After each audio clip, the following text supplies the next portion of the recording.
Vice President Harris is on her knees prostrating herself and begging for the privilege of kissing the ring of her master, the State of Israel. More on that story in a moment.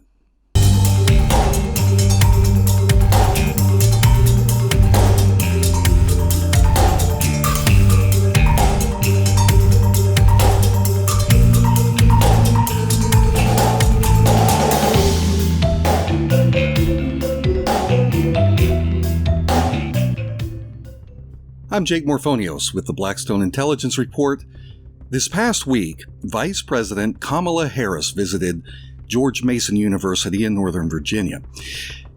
Part of that visit included a question and answer session with students on a range of different issues. One of those students was a young woman who identified herself as part Yemeni and part Iranian. She made a comment in reference to the recent bipartisan bill that was passed by the U.S. House of Representatives, a vote, by the way, that was 420-9, that allocated an additional $1 billion U.S. tax dollars to fund the State of Israel's Iron Dome defense system. This $1 billion comes in addition to several billion dollars that U.S. taxpayers are already giving to the State of Israel each and every year. Here's what the student said to Harris, quote, "You brought up how the power of the people and demonstrations and organizing is very valuable in America. But I see that over the summer, there have been protests and demonstrations in astronomical numbers standing with Palestine. But then just a few days ago, there were funds allocated to continue backing Israel, which hurts my heart because it's an ethnic genocide and a displacement of people. The same that happened in America, and I'm sure you're aware of this. I bring this up also because of the issue of how Americans are struggling because of a lack of health care, public health care, lack of affordable housing. And all this money ends up going to inflaming Israel and backing Saudi Arabia and whatnot. And I think that the people have spoken very often in what they do need. And I feel like there's a lack of listening. And I just feel like I need to bring this up because it affects my life and people I really care about. Now, unless you've been living under a rock, you're aware the United States engages in wars and conflicts around the world constantly that do not benefit the American people. Instead, these conflicts benefit those parties who profit off the business of war. For example, we just withdrew from the longest war in U.S. history, right? Afghanistan. It lasted for 20 years, and according to Forbes magazine, the war in Afghanistan cost the American taxpayer $300 million per day, every day for the last 20 years. $300 million per day. So when the student mentioned her concerns that the same Americans who are struggling to make ends meet and who are being fleeced by the U.S. government to transfer the wealth of average citizens into the pockets of the bankers and the investors in war corporations and into the pockets of foreign governments like Afghanistan and Saudi Arabia and Israel, the student is making a valid point, one that connects with the hearts and minds of most American citizens, people like me and you, anyone who stops and thinks about this. But here's the problem. She didn't just mention Saudi Arabia. She didn't just mention wasteful government spending at the expense of the U.S. taxpayer. She mentioned that the nation, one in particular, the nation that American citizens are never under any circumstances allowed to criticize. She mentioned the name of the State of Israel. It was this student's feeling that the ongoing butchery of the Palestinian people by Israel constitutes ethnic genocide. Now, as the student made these comments, Vice President Harris committed this unspeakable act. She listened. And when the student was then explaining why she was expressing her concerns, why she was speaking up, here's what Harris had the audacity to say in response, quote, "I'm glad you did. And again, this is about the fact that your voice, your perspective, your experience, your truth should not be suppressed. And it must be heard, right? And it's one of the things that we're fighting for in a democracy. A democracy is the strongest when everyone participates." And she said this too. "The point that you're making about policy that relates to Middle East policy, foreign policy, we still have healthy debates in our country about what is the right path, and nobody's voice should be suppressed on that." Now, Harris didn't try to invalidate the student or tell her that she was wrong to think and feel as she did. Harris did not gaslight the student and say, no, Israel is doing absolutely nothing wrong.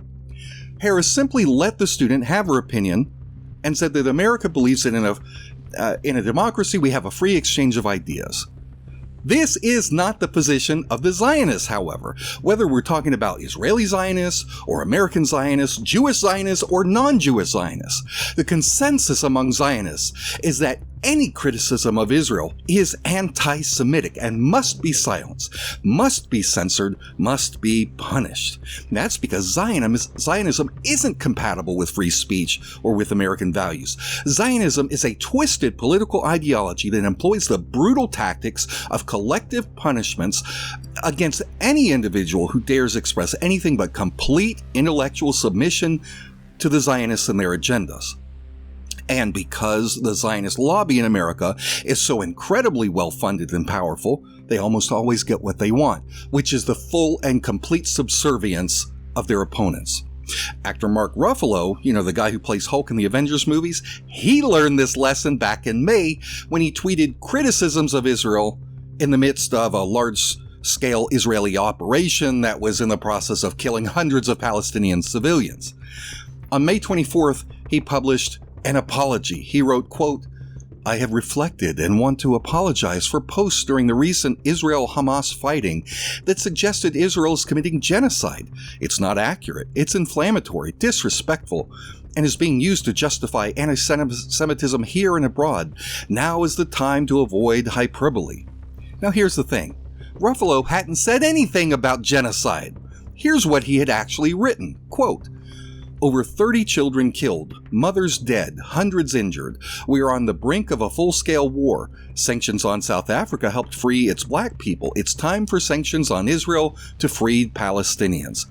And in another tweet, he wrote, 1,500 Palestinians faced expulsion in Jerusalem. 200 protesters have been injured. 9 kids have been killed. Sanctions on South Africa helped free its black people. It's time for sanctions on Israel to free Palestinians. Join the call. Now that was enough to bring down the hammer of Zionism on Ruffalo and threaten his career in Hollywood.